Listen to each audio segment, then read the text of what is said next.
Hello everyone, good morning for me anyway, good day to you wherever you are, and a very warm welcome. Just a quick video today, and it's about the parallel paths here. This is going back to Jesus and Titus, and those links there we find all over. I'm realizing now the Gospels, Mark and Luke obviously specifically here, but in Marcion as well there are about 10 core parallels, sequential features and storied, patterns that exist even in Marcion. And I'm going to have to do a couple of videos on that, just clearing up, I think, stuff that I'd said before, which I think is only partially true.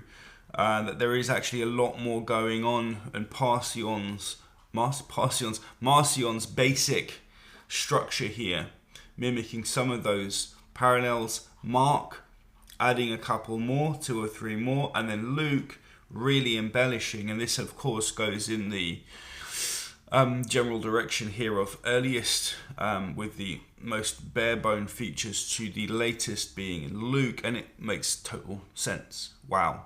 But what we're going to do today is just quickly talk about the geography, and we're going to see again, this is one of those nodes here that's really quite important. The geography that Jesus and Titus basically walk through during their ministries are identical.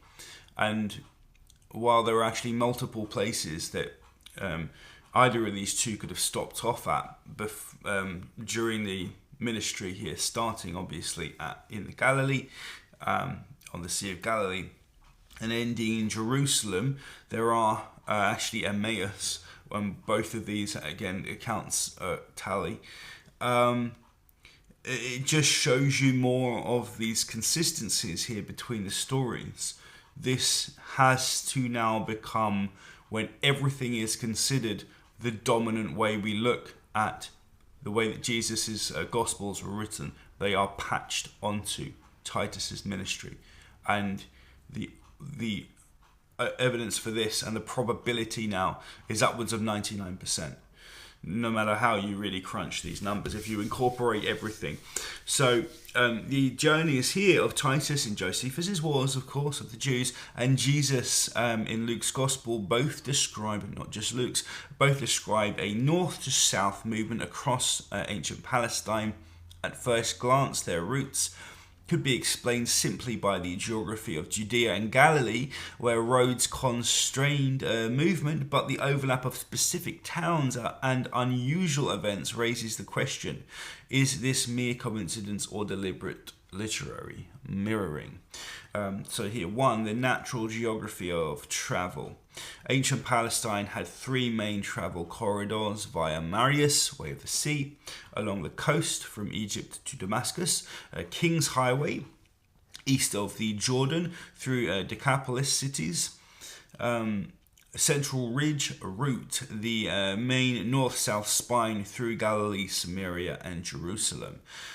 Anyone travelling from Galilee to Jerusalem would normally take the Central Ridge route. For that reason, the sequence Galilee, Samaria, Jerusalem is not surprising. Okay, just to say that at the beginning, both Titus' campaign and Jesus' ministry logically follow that spine. Expected overlaps here then would be Galilee, Samaria, and then into Jerusalem. The fact that they actually start in the Galilee and end in Jerusalem is a connection in itself, remember. But we will couch that for a moment. 2, the specific town overlaps here. Where the accounts become striking is in the inclusion of additional towns, right? Gadara, Gadara, right? Titus captures Gadara, rebels drown, of course, War 4:7.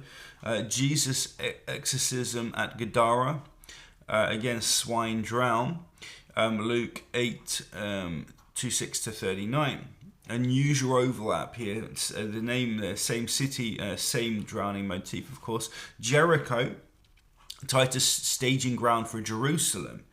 Okay, War 4:7.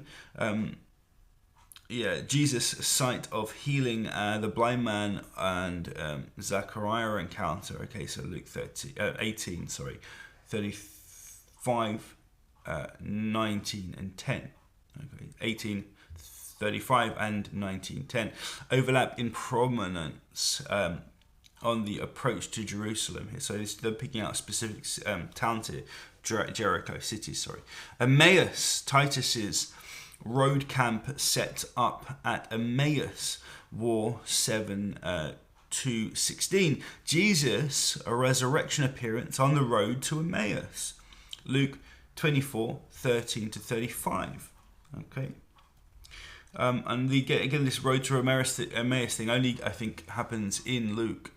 It's not in Mark or anything. Selecting Emmaus here. Overlap in selecting Emmaus, which could have been ignored in a purely Galilean Jerusalem framework, of course. It is in both of these accounts. So suspicious overlaps here. Gadara, Jericho, and Emmaus. The menu of possible stop-offs. Okay, number 3. To assess confidence, we must ask how many other towns could have been chosen. In the Galilee region, there's Nazareth, Capernaum, Sepphoris, Tiberias, Cana, Bethsaida, Chorazin, Magdala, the Decapolis, east of Galilee. Of course, there's Gadara, Gerasa, these two. We have Hippos, Scythopolis, Ben Shean, and Pella. Okay, same Samaria corridor, Sabestas, Samaria city, Shemem, Shechar, Jacob's well, Jordan Valley as well. So we just there's quite a lot here. Archelias, Jericho, smaller village. Okay.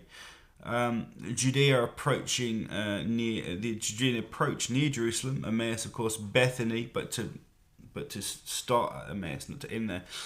Bethany, Bethphage, Bethlehem. Total plausible candidates here then become like 15 different villages, 15 to 20 actually. Yet both Josephus and Luke highlight Gadara, Jericho, and Emmaus among this west side.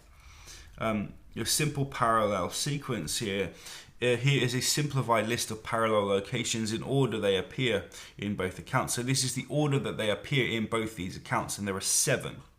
And they are both exhibited here in these dual texts. So Galilee, Sea of Galilee, Gadara, Gargesa, I don't know why I'm having difficulty pronouncing that.